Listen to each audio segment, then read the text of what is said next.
I used to think that marriages ended with screaming or plates thrown or the kind of cinematic chaos people whispered about for years.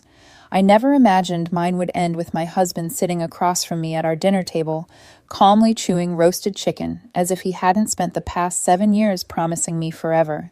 But that was the kind of man Eric had become, quietly dissatisfied, quietly resentful, quietly drifting somewhere else, and towards someone else. I just didn't see it. Or maybe I did, but I had become so good at pretending everything was fine that even the truth had stopped knocking. My name is Alice Burton, and at 38, I learned that the person you trust most can rewrite your entire life with a single sentence. It happened 3 months ago, a Wednesday night, one of those evenings when the air feels heavy with something you can't name yet. Eric sat across from me, fingers tapping the table. His wedding ring made a soft metallic click every time he moved. He only did that when he was nervous. "Alice," he said, placing his fork down, "we need to talk." My breath hitched. Nobody ever says those words because things are going well. He inhaled deeply, not meeting my eyes. "I'm not happy," he said, "and I haven't been for a long time." The room didn't spin or tilt dramatically like in the movies. It simply tightened. My chest, my throat, my skull, everything constricted. "I've been seeing someone," he added, almost mechanically. He didn't flinch, didn't wince. He just set the words down between us like a bill after dinner. I swallowed hard. "Who?" He hesitated for a moment, then exhaled. "Her name's Vanessa. She works with me, and it just happened." Just happened, as if cheating was a slippery puddle he accidentally stepped into. "How long?" I whispered. 6 months. 6 months. Half a year of lies. Half a year of letting me cook him dinner, wash his clothes, ask about his day, all while another woman was already taking pieces of his heart, or at least his attention. My voice trembled. "Why tell me now?" He leaned back, eyes tired, as if he were the victim in all this. "Alice, you're a good woman, really, but you're comfortable. Too comfortable. You settle. You stay put. You don't push yourself. And I need someone who wants more out of life." The air punched out of my lungs. "I'm holding you back?" I asked. "Yes," he said, without hesitation. "I feel like I'm suffocating in the same routine every day. Vanessa, she's ambitious, driven. She's going places."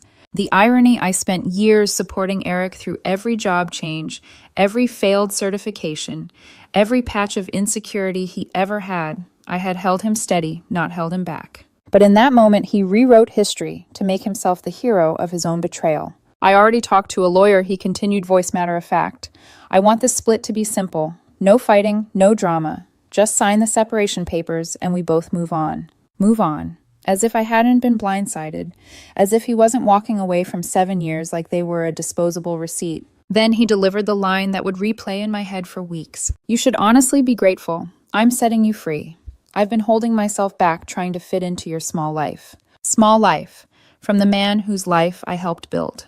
I didn't cry, didn't scream, didn't beg. My silence seemed to irritate him. "Alice, this is the right thing," he insisted. "You'll see."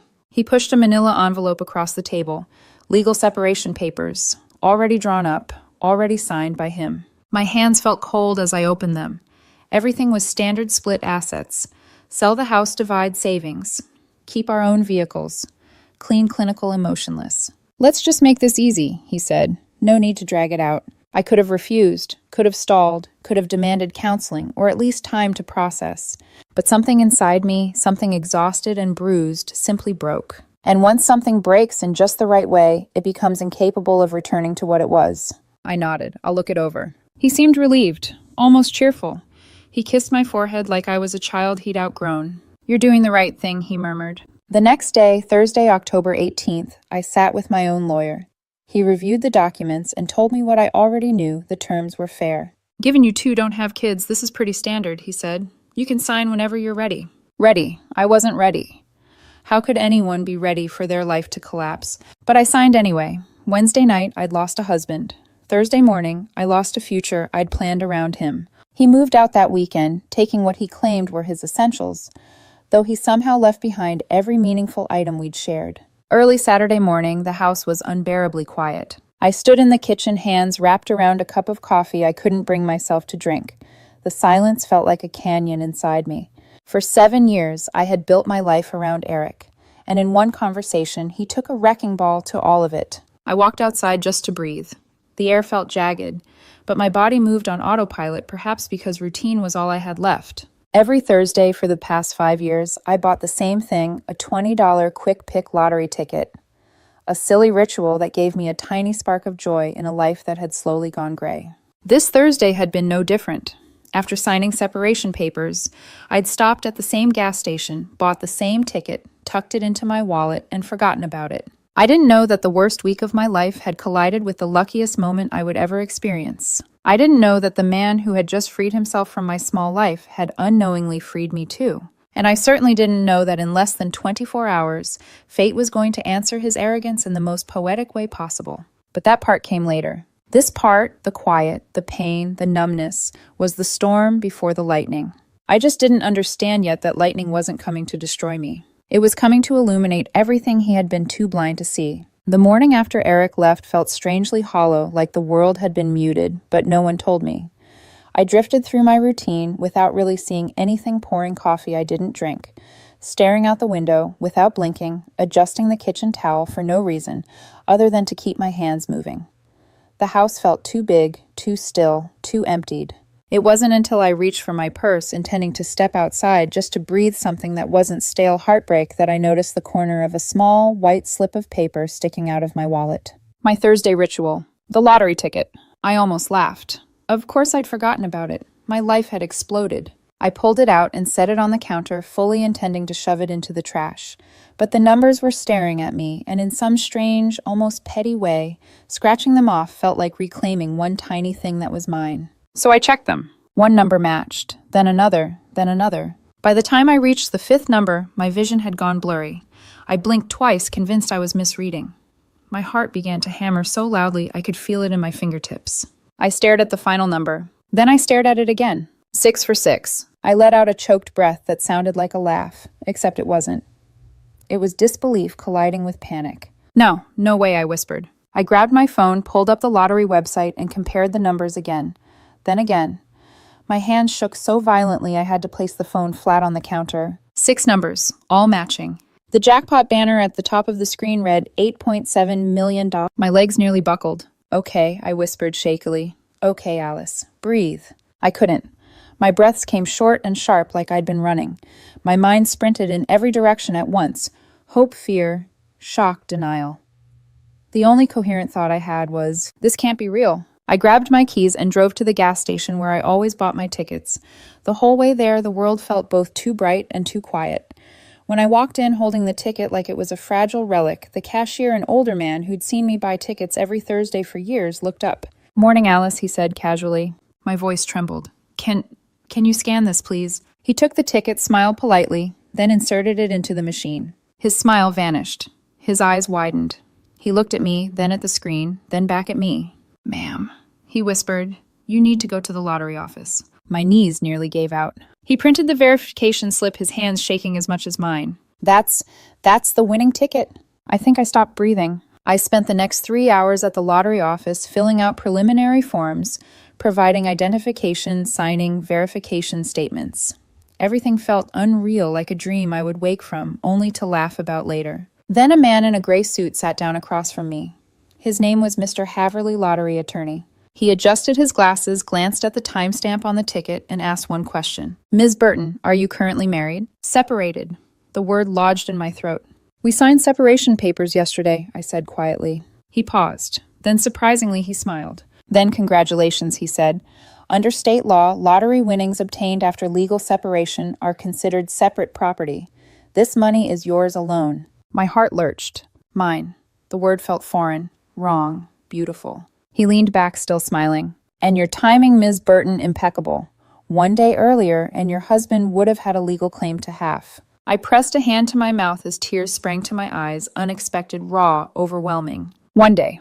24 hours. The universe had given me a chance so precise it almost felt orchestrated. I thanked him, barely able to speak, and went home in a daze. When I closed my front door behind me, I slid to the floor, burying my face in my hands. I didn't cry because of the money. I cried because for the first time since Eric walked out, I didn't feel powerless. I felt chosen. Over the next 2 weeks, everything changed quietly. I hired a financial advisor, took the lump sum, about $5.1 million after taxes, paid off my half of the mortgage immediately.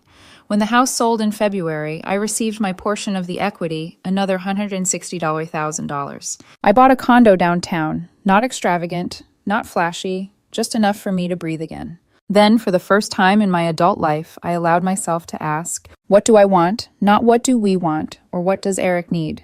Me. The answer surprised me. I had always loved design buildings, spaces, structures that told stories.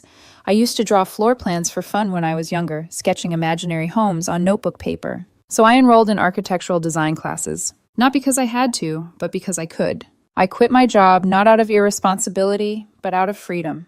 I lived modestly, carefully, quietly. No flashy cars or endless vacations. I didn't tell friends, extended family, or coworkers. Only my parents and lawyer knew. For 3 months, my life became calm, purposeful, mine. But calm never lasts long when someone believes you still owe them something. It happened one afternoon while I was having lunch with my financial advisor at a nice downtown restaurant. Nothing extravagant, just polished floors and soft lighting. As we reviewed investment options over salmon and iced tea, I didn't notice the pair of familiar eyes watching me from across the room. But he noticed me. Eric, or rather one of his coworkers did. Because 3 days later, my phone buzzed with a number I hadn't seen since the day he left. Hey Alice, can we talk? The message sat on my screen like a ghost. I ignored it. An hour later, another message arrived. I know you're seeing this. It's important. I typed 6 words that tasted like closure. Contact my lawyer regarding the divorce. He replied instantly. This isn't about the divorce. This is about us. Us. The same man who said I was holding him back. The same man who left me for a woman with ambition. The same man who told me I should be grateful he was setting me free. My hands didn't shake this time. There was no us, just a past he abandoned and a future I'd found without him. I blocked his number, but the real storm hadn't even begun. Blocking Eric's number felt like slamming a door he thought he still had a key to. For a few days, there was silence. Peaceful, fragile silence, the kind you hold carefully afraid it might break. Then it did. The first crack came through his mother. I was making tea when my phone buzzed with her name. I hesitated. I'd always liked Grace. She'd been warm, soft-spoken, and had never treated me as anything less than family. But when someone's son cheats on you, you learn very quickly that loyalty has limits. I answered, Alice, sweetheart. She began, her voice gentle in a way that instantly made me wary. I know things ended badly, but Eric has been doing a lot of thinking. I nearly laughed. Regret wasn't the same as reflection. Grace, I appreciate you calling, but there's nothing left to... He wants to talk to you, she interrupted softly. He made a mistake, a terrible mistake. The woman he left with it didn't work out. She wasn't who he thought she was. I closed my eyes. There it was, the predictable implosion. He realizes now everything he lost, Grace continued. He wants to make things right. I kept my voice controlled. We're separated, soon to be divorced. There's nothing to fix. Honey, please, just talk to him. No, I said. I'm sorry, Grace, but no. There was a long pause. Then her tone shifted, still polite, but edged with something brittle. Well, she said quietly, it's just...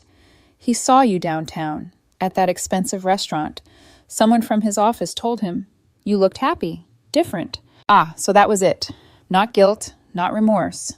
Curiosity and envy. I've moved on, I said calmly. He should do the same. She sighed heavily. Sometimes pride blinds us from doing the right thing.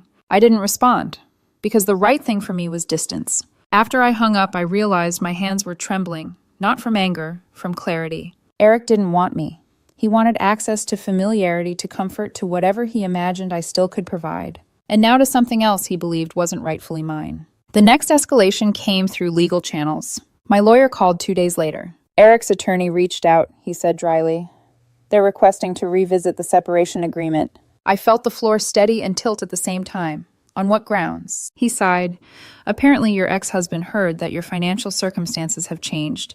He's claiming the separation terms may have been agreed upon without full disclosure. My jaw tightened, because I didn't know I was going to win the lottery. He is stretching, my lawyer replied, choosing his words carefully.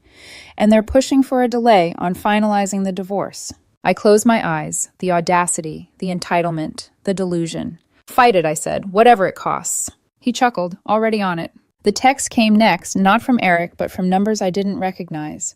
I blocked each one without reading further than the preview. Please just talk to me. We can fix this. I deserve to be heard. Then an email from his father arrived. Subject line: a man's responsibility. He wrote, I raised my son to take care of his family. If you have come into money, it is only right that you share it with him. Morally right. You were married. That means a bond. Don't let bitterness make you cruel. Cruel. Me. The woman he'd cheated on and walked away from. I didn't reply. But the message seethed in the back of my mind. People always expect the woman to share, to sympathize, to sacrifice, even when she's the one who's been gutted. The confrontation happened a week later, at the grocery store of all places. I was reaching for a carton of berries when I felt someone behind me too close. When I turned, Eric stood there. His hair was unwashed, his shirt wrinkled, his eyes frantic in a way that made him look nothing like the man who told me he was leaving for someone more ambitious. Alice, he breathed, as if he were relieved to see me, as if I had been the one missing. I tightened my grip on my basket. This isn't appropriate. Please, he begged. Just 5 minutes. No. His jaw clenched. I know about the lottery. I froze. Of course he did. His coworker must have connected the dots: my appearance, my new watch, the restaurant. He stepped closer. You won millions. Millions, Alice. And you're just going to keep it all after everything we've been through. My voice was steady. We were separated when I won. Legally. A technicality, he snapped. We were married for 7 years. I deserve something. You cheated, I reminded him. Quiet. Factual. But it hit him like a slap. His face reddened. I made a mistake. Mistakes have consequences, I said. People were looking now, not at me, but at the man who'd abandoned his wife and now demanded money like it was owed. He laughed bitterly. You're not this cold. Money changed you. No, I said simply. It revealed you. He flinched. I walked away. He followed. You don't need all of it, he shouted, voice cracking. You're being unreasonable. I turned each word sharp as ice. Your choices led you here. Not me, not my money.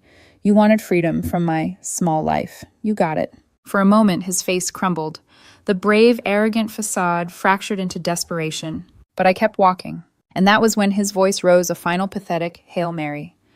I'll see you in court. He wouldn't, because the court had no sympathy for men who left their wives and returned only when fortune favored them. The next week was chaos. Eric's lawyer filed a motion claiming the lottery ticket had been purchased with marital funds, despite us having separate accounts and an established 5-year pattern of me buying weekly tickets with my own money. My lawyer demolished the argument within days. The judge was not amused. She denied the motion immediately, then sanctioned his lawyer for filing frivolous and baseless claims. Eric was ordered to pay nearly $3,000 in fees. He didn't have it, so his parents called my lawyer's office begging for a payment plan. I didn't feel guilty, not even a little. Then came the final, ugly escalation. One night around 8 p.m., my condo's security desk called. Alice, there's a man downstairs asking for you. My heart thudded. Eric? No, the guard said. Someone else. He says he's a friend. He's agitated. I checked the security feed. A broad-shouldered man paced the lobby, anger radiating off him. I recognized him. He was the boyfriend of a dental assistant Eric had befriended at work. The kind of man who looked for fights, not solutions. Remove him, I said. Security approached. Words escalated to shouting. Shouting escalated to threats. Then police were called. The man was arrested for disorderly conduct. My phone rang an hour later, a number from the county jail. I didn't answer. The voicemail he left was incoherent rage, blaming me for ruining Eric's life, for destroying a good man, for hoarding money that wasn't mine. I saved the message, forwarded it to my lawyer, and the next morning we filed for a restraining order. Because this wasn't heartbreak anymore. It was harassment, manipulation, entitlement blooming into something dangerous. And I was done letting anyone, especially a man who had thrown me away, invade my peace again. The morning of the restraining order hearing was gray and cold, the kind of morning where breath hung in the air like small ghosts. I arrived early not because I was eager to see Eric again, but because I wanted a seat close to the front somewhere I could anchor myself. My lawyer, Mr. Hale, sat beside me, flipping casually through the folder of evidence, as if we were preparing for a meeting rather than a hearing that would expose months of emotional unraveling. I envied his calm. Remember, he said quietly, you've done nothing wrong. You acted legally, you acted reasonably, and you acted only after repeated harassment. He said it like a checklist, a list of facts, a lifeline. I nodded, even though my stomach tightened with each passing second. When the doors at the back of the courtroom swung open, the air shifted. People looked up, and there he was. Eric. Except, he wasn't the Eric I knew. His skin looked sallow, his eyes hollow. He'd lost weight, and not in a healthy way. His once carefully styled hair was overgrown and unkempt, and his suit too big now hung off him like a costume he no longer fit. He looked broken, and for the first time, I felt nothing. He spotted me and flinched as if the sight of me had physically hurt him. Then he glanced at his lawyer, a man who looked barely out of law school, wearing a wrinkled shirt and a crooked tie. Probably all he could afford now. They sat a few benches away. Eric wouldn't look at me again. The judge entered a woman with sharp eyes and a presence that filled the room. She wasted no time. We're here today regarding Ms. Alice Burton's request for a protection order against Mr. Eric Burton. Hearing my name spoken formally like that sent a chill through me. This wasn't marriage counseling. This wasn't a fight at home. This was court. This was real. Mr. Hale stood first. Your Honor, we have submitted documentation of repeated unwanted contact harassment through third parties, an incident involving an aggressive individual at Ms. Burton's residence, and evidence of ongoing attempts to coerce her into financial discussions after their legal separation. Her eyes flicked down to the file. I've reviewed the materials. She turned to Eric's lawyer. You may respond. The young man cleared his throat. Your Honor, this is a misunderstanding. My client has been trying respectfully to engage in reasonable communication with his wife. Separated, the judge corrected sharply. The lawyer stumbled. Separated wife regarding financial matters that he believes were handled unjustly. He claims that Ms. Burton's refusal to discuss this has caused him emotional distress. The judge's eyebrows rose. Emotional distress, she echoed flatly. Eric's lawyer nodded, encouraged. Yes, Your Honor. My client believes that her sudden financial gain after years of marriage should be considered when evaluating fairness. He also believes she has been flaunting her wealth in ways meant to provoke him. My heart stopped. Flaunting. I'd bought a $50 watch and a modest condo. That was his definition of flaunting. The courtroom murmured. Even the judge seemed caught between disbelief and irritation. She leaned forward. Counselor, I want to ensure I am understanding your argument correctly. You are stating that Ms. Burton, who legally acquired her winnings after the separation, should be penalized for refusing to share money she has no legal or moral obligation to share. And you are attempting to frame her silence as harassment. The lawyer blinked rapidly. Well, when you put it like that is exactly how it is, she cut in. Eric's face flushed. He finally lifted his gaze toward me, not with love or nostalgia, but with humiliation. He knew this was going badly. Mr. Hale stood again, his voice level and icy. Your Honor, we also have saved voicemails from Mr. Burton's friends attempting to intimidate my client, including one who was arrested after causing a disturbance at her building. He pressed play on the audio clip. The courtroom filled with the sound of a man shouting threats, calling me selfish, promising that Eric will get what he deserves. Eric sank deeper into his seat, mortified. When it ended, the judge fixed her stare on him. Mr. Burton, do you dispute that you sent this individual to Ms. Burton's residence? He shook his head slowly. I didn't send him. He swallowed. I just told him what happened. What happened, she repeated. Her tone was surgical. Eric rubbed his forehead. I was upset. I wasn't thinking. So you involved third parties to pressure your estranged wife. He didn't answer. He didn't have to. When the judge spoke again, her voice carried the weight of finality. Mr. Burton, I'm going to be very clear. Your ex-wife owes you nothing. Not legally, not financially, not emotionally. She has behaved with restraint and patience in the face of escalating harassment. Eric closed his eyes. Your attempts to manipulate legal proceedings involve third parties, and pressure Ms. Burton into altering a lawful separation agreement are unacceptable and dangerous. Tears gathered in his eyes. His voice came out thin and small. Your Honor, I lost everything. I made a mistake. I want another chance. His lawyer placed a hand on his arm, trying and failing to steady him. The judge remained unmoved. Mr. Burton, you are not here for reconciliation. You are here because your actions have become a threat to Ms. Burton's peace and safety. Eric's tears fell now. He looked at me not with anger this time, but with a grief so deep it almost looked like pleading.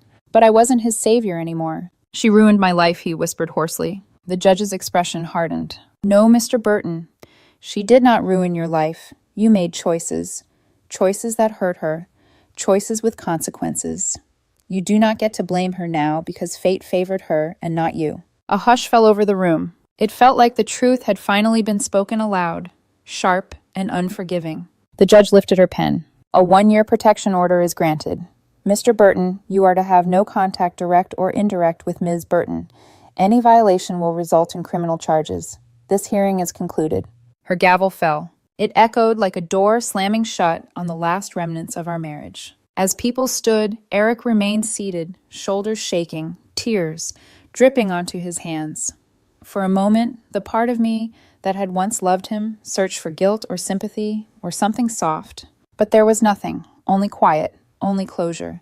Mr. Hale touched my arm gently. "It's over," he said. I nodded. Because he was right. The chapter wasn't just closed, it had been burned shut. And for the first time since the separation, I felt free. 8 months passed quietly after the restraining order was granted. 8 months of peace. Quiet mornings with coffee I actually finished. Afternoons filled with architectural design classes, where I learned how buildings weren't just structures, they were stories made solid. Evenings spent walking along the river near my condo, watching sunlight turn the water gold. I had not realized how heavy my old life had been until I stepped into one that didn't require me to carry anyone else's weight. Eric disappeared from my world completely. No calls, no emails, no chance appearances. Silence, real silence, became something sacred. But the world has a way of reminding you that the past still exists. Not to punish you, but to show you how far you've come. It started with a message from an old coworker. Saw Eric's name in a staffing thread online. Looks like he left his firm. Rumor is he moved back in with his parents for a while. Thought you'd want to know. I stared at the message for a long time. Not because I felt anything for him. I didn't.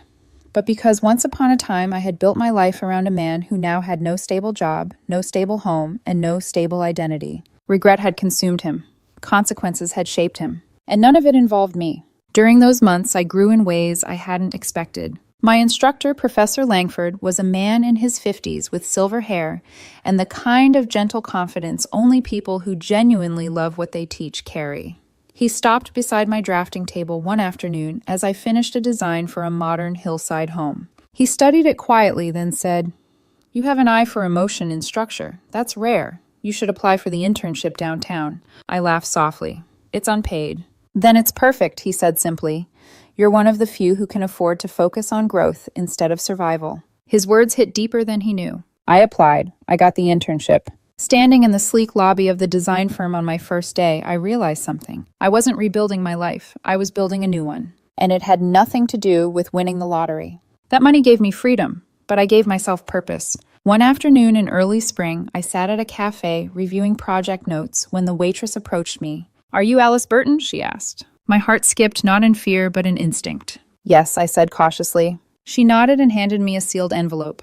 "Someone dropped this off earlier. Said it was important." There was no name, just the familiar looping handwriting I had once traced absent-mindedly on lazy Sundays. Eric's. I sat there for nearly 2 minutes, the envelope untouched, until the curiosity, not emotion, not longing, just curiosity made me open it. Inside was a handwritten letter. Not pages, not a plea, just one paragraph. "Alice, I'm leaving the state. Starting over somewhere no one knows me. I'm sorry for everything. I hope the life you build now is one you never have to shrink for anyone again. Eric." I read it twice. There was no anger in me, no triumph, no desire to write back. Just quiet acceptance. Because in the end, this was inevitable. You cannot force someone to grow with you if they're committed to shrinking. I folded the letter and placed it in my bag. Not as a keepsake, but as a reminder that sometimes closure comes softly, not with the slam of a door, but with a quiet understanding that you are not the same person who was hurt. Spring warmed into summer, and with it came new clarity. One evening, I walked along the river with a sketchbook tucked under my arm. The breeze lifted my hair, and the city lights shimmered against the water. A man jogged past me, stopped, glanced back, then laughed breathlessly. "Hey, you're the woman who sketches at Winford Park, right? With the red notebook." I blinked surprised. "Yes, that's me." His smile was easy. "I'm Caleb. I run by there most mornings. You're always drawing something beautiful." I felt warmth creep into my cheeks, not romantic, just human, light, simple. We talked for a few minutes about the weather, the park, his work at a tech startup. When he jogged away, he waved. It was nothing. Or maybe it was something. A reminder that connection can exist without pain or desperation. I wasn't ready for anything more, but I wasn't closed off anymore either. That in itself felt like healing. My life became a steady rhythm. Class, internship, sketches, quiet dinners alone, occasional calls with my parents, long walks, books I finally had time to read. And then one morning my mother called while I was preparing to leave for the office. Her voice held that mix of indignation and humor only mothers can master. "Alice, guess what arrived in the mail for us today?" I already knew. Let me guess. A letter from Grace and Michael. Her voice sharpened. "You saw it coming, didn't you?" "Probably another lecture about how I changed." "Oh, yes," she said. "But don't worry." I laughed reading the entire thing. "They said the money made you cold." I frowned. Cold. "Yes, dear," she said dryly. Cold. Because apparently refusing to give your cheating ex-husband millions he isn't entitled to makes you heartless. I exhaled a soft laugh. "You don't think that, right?" "Please," she scoffed. "Money didn't change you. It stopped them from walking all over you. There's a difference." Her words settled into me like sunlight. For so long I had been afraid of being perceived as bitter, vindictive, cruel. But I wasn't. I was simply done sacrificing my well-being for people who believed they were entitled to pieces of me. My mother wasn't defending me out of obligation. She was stating a truth I needed to hear. That night, as I sat at my drafting table tracing the clean lines of a design for a lakeside home, I thought about everything that had happened. The betrayal, the humiliation, the courtrooms, the silence, the healing. And the timing, the miraculous, absurd timing of it all. What if I had waited to sign the papers? What if I'd taken a day to think? What if I had tried to save a marriage that was already dead? I would have won the lottery while still legally married. I would have owed Eric millions. Half my freedom would have belonged to the man who abandoned me. But I didn't wait, because he couldn't wait to leave. His impatience cost him $435 million. My willingness to let go when all I wanted was to hold on saved me. Life has a strange sense of irony, cruel maybe, or poetic. Eric wanted someone more ambitious, someone going places. And now he's starting over from nothing, while I'm designing buildings, interning at a respected firm, and waking up every day with purpose. He said he was setting me free. He said I should be grateful. And he was right, just not in the way he intended. Because the truth is simple.